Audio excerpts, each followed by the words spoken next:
teams, I think that is like really good at these buybacks in the early mid game. Most late game teams are like good at these buybacks, but the early game I think it's gonna go well if OG buys back.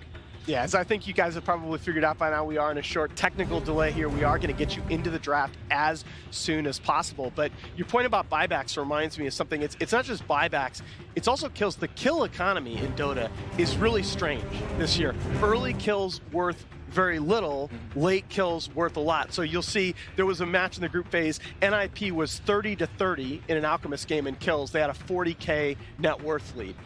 OG seems to be very, very good, not only at getting kills, but at getting kills where they matter, at getting kills where they really hurt you. Can you guys talk about that a little bit?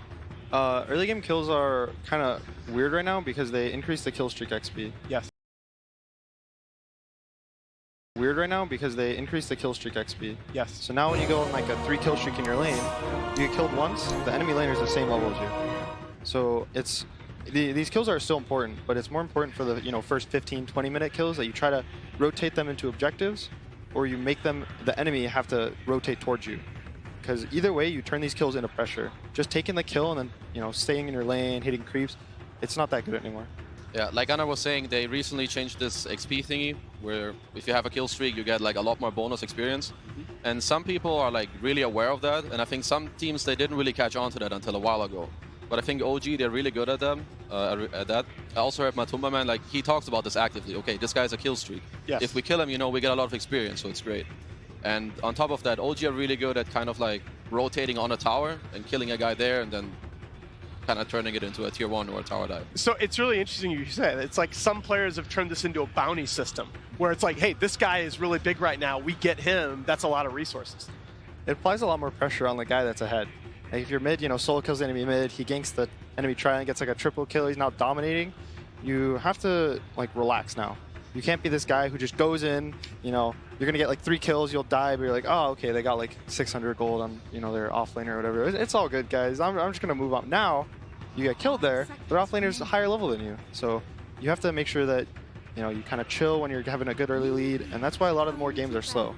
People are more choking people out. You're playing the map slow as a team, pushing in all the lanes, and then that's why a lot of games are ending with really high net worth advantages. Yeah, I mean, it's interesting when you talk about tempo-wise. This is one of the only TIs going back for a while. This is over 40 minutes average match duration in this TI. The games have been going a lot longer, partially for the reasons you're talking about. Mirana, I can't disagree with that as the first ban from OG as we're just getting underway here in our draft. This has been one of the more impactful heroes in the tournament. Slightly more successful actually at the support role. Yeah, I mean, this hero, it just feels really good to play with. I think because the early game is pretty much sped up for a lot of teams. So you have the Moonlight. She can freely roam around, she arrows some neutral creeps, she feels good herself by getting those levels. And it's just working really well for a lot of teams. I think MSS from Newbee has a really cool hero pool. Oh, he plays this Invoker for, he plays this Mirana for. He plays these kind of, because he used to play core. He used to play mid, and then he moved to offlane, and then he moved to 4, so he can't have this core mentality in these games, where he'll kind of have a slower lead, but it's just like he lost the offlane, and then he'll just farm back, come back, and now he's like a 4th core in this team. Sometimes, but then sometimes he's the hard 4. He'll buy some wards or whatever, kind of only get a blink, play with his team. No, I'm really glad you brought up MSS because the panel was talking about snaking. I agree, he's had a great tournament, but I think MSS has been one of the best players at the event as well. 8 players at this event, 16 or more assists the game. Of course, terrifyingly, OG has 3 players on that list, but MSS up there as well. And particularly early, he's been so active around the map to relieve that laning pressure. Because you talked about some of the importance of that, especially against a team like OG. Yeah. No, I think MSS has been playing great. Actually, I mean, all of their players, I think, have been stepping it up quite a bit. I also saw CCNC in their early matches. He was rolling over some people. I think it was Liquid, especially. In those series, damn, he was looking real strong.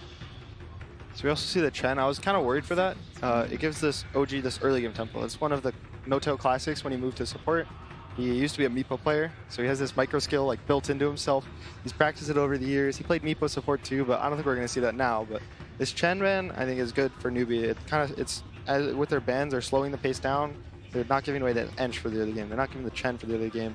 So they're going to try to slow down, maybe get themselves like a comfortable position in the draft. Yeah, and similarly, you see the reverse theme that on OG, they're worried about scaling. They're worried about Mirana scaling into the late game, as you talked about, possibly from the 4 role, and Pylai Die 34 and 16 in his career on the Warlock. That's one of the strongest scaling 5-position heroes in the game. It also helps Yawar's lane. You have a Shadow Ward in your carry, he'll kind of give a little more sustain in the lane, so banning the Warlock kind of makes your offlane a little stronger if you don't want to play against it. It's similar to the heroes like Bane that some teams will run if they want to protect their safe lane. You pick this 5, and their whole point in the game is to help your carry have a good game. Absolutely. So we are getting into the first phase picks here, moments away. Elder Titan, the most picked hero in this tournament, extremely successful, but tempo-wise, again, Elder Titan in this patch, 20 and 6 in games that end before the 35-minute mark, only 21 and 24 in games that go past that point. OG, we all know they want to play fast. Yeah, that actually surprises me about the stat of ET. I think the hero is really good throughout the entire game, not just early on. One thing to note is that Alchemist was not banned in the first phase. I think he's been highly contested throughout this entire tournament. But I can't really disagree with the bans of either of the teams. The hero is really strong in the early game. Yeah, his aura is really good when you don't have, you know, damage reduction items. You don't have hoods or pipes or armor. Yeah. So I think once it gets later in the game, some teams will buy ACs, they'll buy pipes, they'll buy, you know, plate mails, these kind of things, and it kind of offsets the aura for ET. But Absolutely. in the first 35 minutes, you're kind of more focused on getting, you know, drums, Yasha, Maelstrom for your carry, maybe for your mid, a Blink Dagger, even a BKB. But once that's out, the aura is going to kind of crush you. Well, Newbee coming into this draft, in their last 7 drafts, they had first phase 13 different heroes, and they're continuing that stat. And of course, OG 4-0 in the group stage behind Ana's Core IO, going that HOD, Aghanims, Heart of Tarask build. Which of these first phases do you guys like more? I kind of like OG's a little more, but that's just my personal take. I don't think Visage is that great. I know that they like it a lot because for them it's flexible, at least as far as I'm concerned. But I just think that this IO and ET, it's just so much comfort for OG. So I'm pretty sure that they feel really good about themselves right now. Like I said, the early game is really strong with the Wisp ET. His aura is going to increase the damage once this Wisp hits 15 and his Ags. His spirits are just going to deal a crazy amount of damage up in a team fight. So it's a little scary for Newbee. And this is, of course, the 4th Visage pick of the tournament, 3-1 so far, still sitting on 111. Kind of unbelievably, only 6 heroes unpicked so far in this tournament. As we go into this second phase, obviously, Newbee, a lot of flexibility in its first phase here. This Tiny can be a core, can be at the support position. Where do you guys see Visage? Is this definitely a core? I think most teams have run it as support. Really? More Okay. often than not. Yeah. I think the Tiny might look better as a core. Okay. If he gets this Blink Dagger, maybe Echo early, the Wisp has kind of high HP if he goes, you know, Bracer or 2 or the Hod. But I think he doesn't have much armor. So this Tiny will combo him, hit him, you know, 2 times, and maybe he gets low enough that the OG can't continue the fight. Yeah, I agree with Gunnar. I think Visage is most suited right now for the support role. It's also how most people play them. Also something to note about OG's dual lanes, they usually synergize very well. Like let's say OG, they lane this Wisp and ET together. ET really enjoys a hero that can potentially help him, and if it's Wisp with him, I think it's actually really hard to run into this lane if you're Newbee. It's also double movement speed. You get movement speed from Tether, and then the Wisp will match the ET's movement speed that he also gets from Spirit. So they're going to be, you know, speedy, running at the enemy offlane if it's a safe lane Wisp. Axeban, I think that's more to protect their Visage. He does really well against birds. He's a natural Vanguard Crimson Guard buyer. And he, you know, he can call the birds, he can kill them in a couple spins, so I think it's more to protect their Visage as well. I think Bad Rider or Bristleback would be really good for OG in this next phase, so I'm hoping that Newbee ban out one of them, preferably the Bad Rider.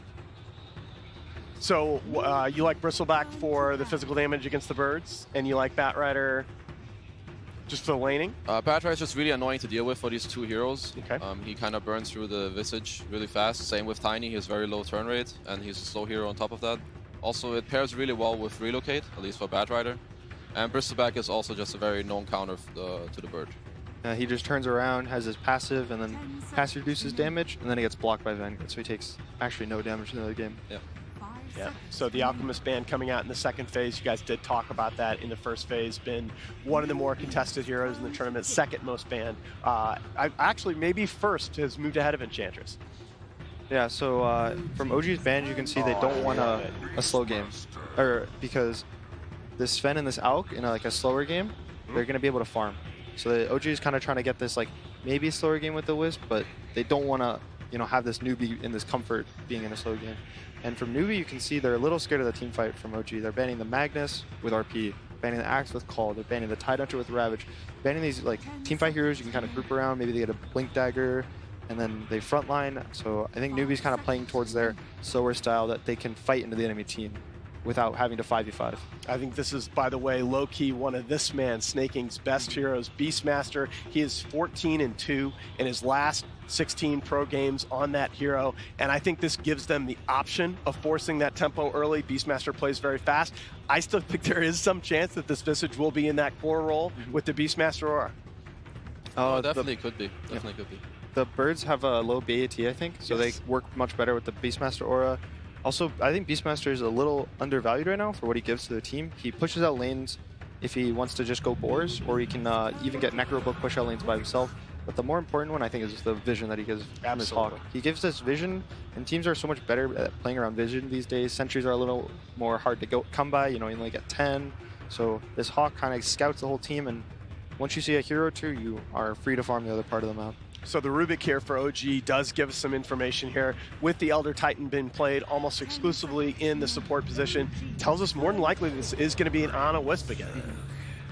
Grimstroke matches up well with the Beastmaster. You can double roar. It's also one of the better heroes against Wisp from the support. If he ever is going to relocate in, it's going to be 2 heroes. That's a free ult. Absolutely. You can instantly get a double roar. You can get double, grave chills from the Visage, soul assumptions. There's all these like combos that they have built in, and it's also one of the better scaling supports. He has an early game GPN talent, so he can maybe get a sheep if the game goes past 35 minutes, which, as you said, might not happen. If OG has anything to say about it, it won't. But I think we need to talk a little more as it becomes clear that this is potentially going to be another Ana IO. How do you counter core IO? Because it certainly looked like nobody in the group stage figured it out. I think Pipe is one of the more important things. His level 15 talent with the Ags is really scary. It does so much damage. I think it's like 150 per spirit. It's really high. I think preferably against IO, you try to fight him before he has his timing. This insane power spike is his 15 with Aghanims, because then he gets the talent, the permanent balls and whatever. And then, like Anna was saying, like if you have good sustain with Pipe and maybe some Greaves hero, I think then you have a good shot at playing against the hero. Yeah, and I like you guys talked about Bristleback earlier on. I really like this pick here. Number one, obviously the physical damage, but Bristleback is a better tower hitter than people give him credit for, with Warpath and everybody taking the associated talents now. Also, in the mid game, if this is probably a 3 Bristle, the Wisp is going to tether to him. If he goes out Heart build, the Bristle can't die. Oh yeah. But at the same time, the Bristle is going to have 500 movement speed. His passive and phase boots, this Wisp and this Bristle are going to run around. In the mid game, they're going to hit your towers. You're going to be so scared. Maybe the Bristle gives the Wisp a Solar Crest, so the Wisp also hits fast. They kind of take these buildings really quickly. And I really like the way you put that, right? I think we as casters and analysts sometimes overuse the phrase, oh, this hero can't die. That doesn't matter unless that hero is really doing something to threaten, and this Bristleback is going to be in a great position in this game to do that, create so much chaos. It also is one of those nice heroes where they feel forced to jump on you. You're hitting their buildings, but you have an ET. They kind of clump on this Bristle. They're going to get 3-man stomped. The Wisp is going to reload in. They're going to get an Earth Splitter, and then the team fight's going to look a little scary. All right, very nice. Going into the 5th phase here, it's actually Newbee banning out the Ember Spirit, despite that being one of the signature heroes lately for CCNC. We're waiting on the final ban coming out from OG here. What do you think we're looking at for that 5th pick for both teams? I think a Crossvex Invoker would round out OG's lineup very well. I like it very much against Newbee's kind of team fight, and I think it just synergizes so well with OG. Actually, I think it would give Newbee such a hard time to play this game. So I